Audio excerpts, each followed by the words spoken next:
Stay awake, she told herself. Just 2 more stops. Her head leaned against the cold glass. The noise faded, her thoughts drifted, and then darkness claimed her. Aiko woke with a jolt. Her head smacked lightly against the window.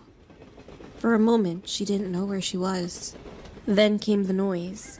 Laughter, rough and too close. 2 men sat at the far end of the car, bottles in hand. Their voices loud enough to bounce off the metal walls. She rubbed her eyes, trying to shake off the haze.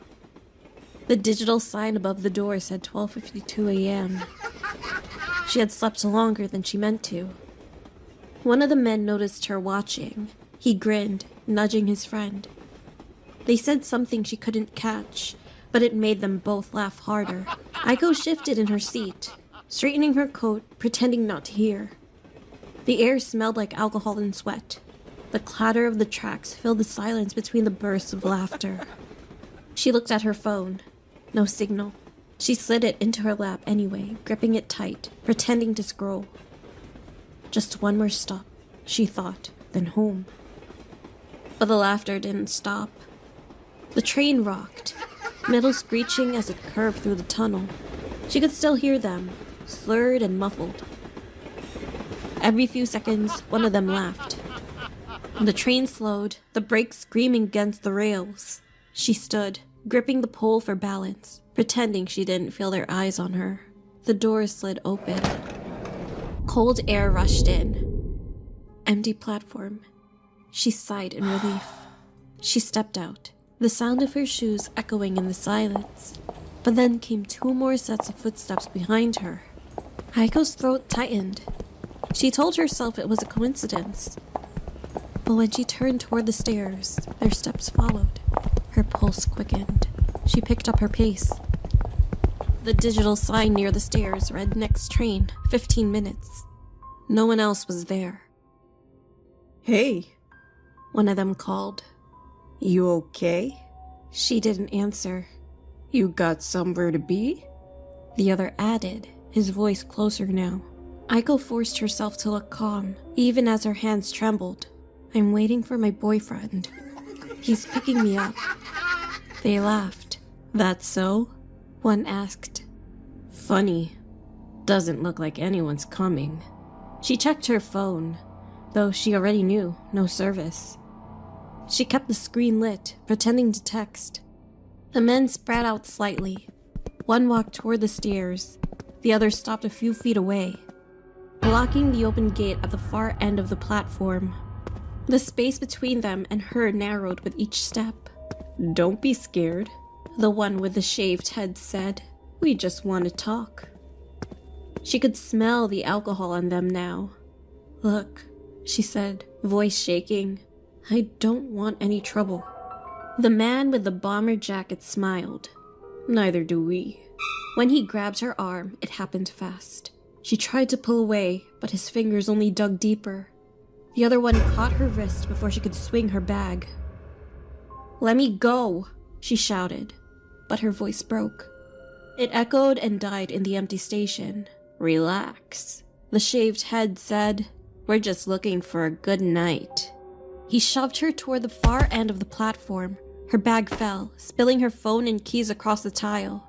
She screamed again, louder this time, her voice raw. No one answered. They dragged her toward the dark opening of the tunnel. The smell hit her first. Metal, oil, and something damp. She dug her heels into the concrete, but they were stronger. One of them pulled a knife from his pocket, flipping it open and showing it to her. Stop fighting, He said, almost gently.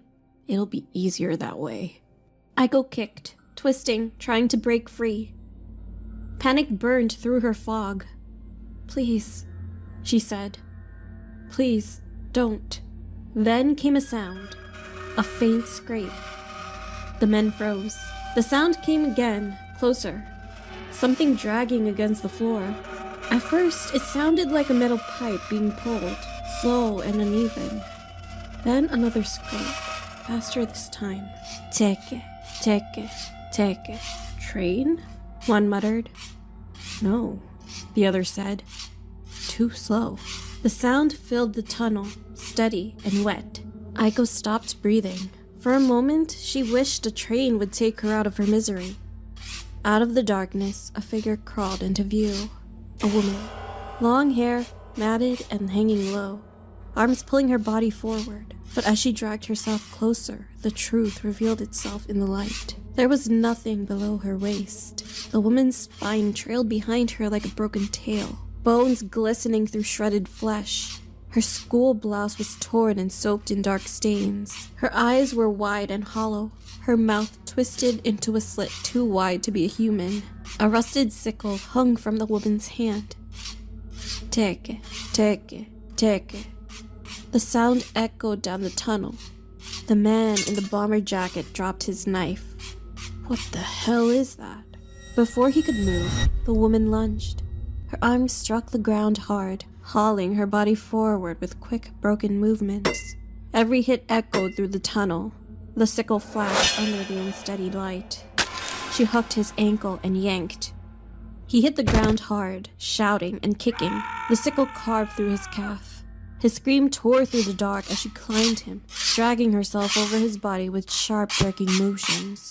Her elbows struck the concrete with hollow thuds. The blade rose, then came down across him. Once, then again. The sound was thick and wet. Blood sprayed her face. The body twitched, then went still. The second man bolted into the dark. Aiko was shaking so hard her knees gave out. The sound of dripping filled the tunnel. She could smell iron and oil. The creature turned toward her. Her hair shifted, revealing one pale eye beneath the strands. "They laughed like them," she said, her voice dry and strained. "Pushed me. Train light. Legs gone. Beauty no more." Aiko shook her head. "Please, don't." "No one helped," the woman said. Her voice wasn't angry. It was hollow, flat. "Cold. Still here." She began crawling forward. The motion was wrong. The sickle dragged along the ground, leaving a streak of dark red behind her. Teke, teke, teke. The floor began to tremble. The woman's head turned sharply toward the rails. The vibration grew until it rattled Aiko's teeth. Far down the tunnel, a light flared. Light. Fast. Growing. Aiko screamed. The woman's hand shot out, catching her coat. She yanked Aiko sideways and slammed her against the wall. Aiko braced for the blade, but the woman only kept her safe. The wind hit a second later, a violent blast that stung her skin.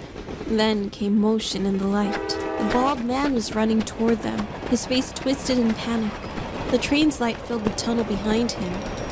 Aiko tried to scream, to warn him. The roar drowned everything. The train hit him. A wet crack split the air. His upper body flung into the wall, snapping against the concrete. The rest disappeared beneath the wheels. A burst of red sprayed against the stone in Aiko's coat. Then silence. Aiko gasped, coughing on the metallic air. Her ears rang. The smell of blood and heat clung to everything. When she looked around, the woman was gone. Only smeared handprints and streaks of red marked the walls. For a moment, Aiko stood there, unable to move. The tunnel was too quiet now. She forced herself to stand. Her legs shook. Her palms were slick with blood that wasn't hers. Step by step, she followed the faint glow ahead until the tunnel opened onto the platform. The air felt colder here. At the edge, she turned back. Far down the tracks, faint and distant, came a final metallic drag. Teke, teke. It faded into silence. Aiko exhaled a breath she didn't realize she'd been holding. She climbed the stairs and exited the station. Aiko stood there for a long moment, staring at the empty street. No footsteps, no sound, no teke teke. She slipped her hands into her coat pockets and walked home.